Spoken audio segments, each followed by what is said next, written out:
ፓሪስ ሳን ዠርመን ከአርሰናል። ፓሪስ ሳን ዠርመን ከፓርክ ደ ፕራንስ ውጪ እንደ ባየርን ብዙ ጊዜ ያሸነፈው ተጋጣሚ የለም።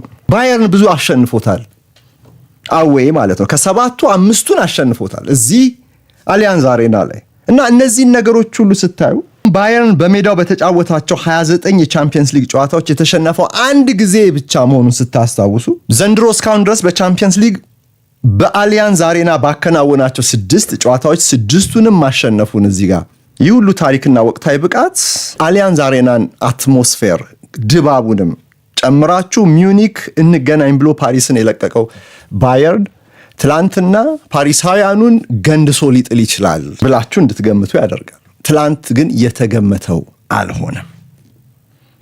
ፔዤ በቀላሉ የሚድጡት ቡድን አልሆነላቸውም። ጨዋታ ክፍት ከሆነ ፔዤን የሚያክል ድንቅ ቡድን ያለ አይመስልም። ብቻ ጨዋታው ይከፈት።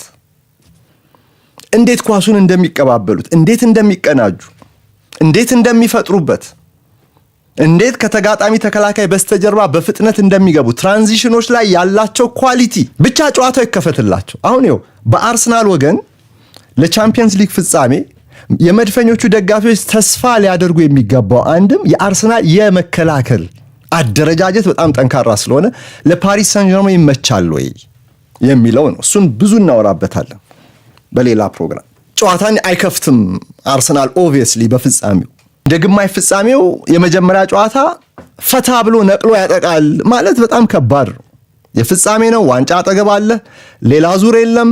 ብቸኛ የማሸነፊያ ጨዋታ ስለሆነ የማሸነፊያውን የትኛውንም መንገድ አርሰናል ሊጠቀም ይችላል። ያ ደግሞ በጥንካሬው ላይ ሊደገፍ ይችላል ማለት ነው። የአርሰናል ጥንካሬ ደግሞ ይበልጥ ማጥቃቱ ሳይሆን መከላከሉን፣ አደጋ መጥራት ሊሆን ይችላል። ቆይ በዝርዝሩን እናየዋለን በሌላ ፕሮግራም። ግን መተማመን ካለባቸው ጨዋታውን አለመክፈታቸውን። ፔዤ የተከፈተ ጨዋታ ካገኘ እንደ ባየርን የፓሪሱ ጨዋታ ክፍት ካልለት የጎል ማሽን ነው፣ የፈጠራ ኃይል ነው እና ባየርን ደግሞ ትላንትና ዘግቶ መጫወት አይችልም።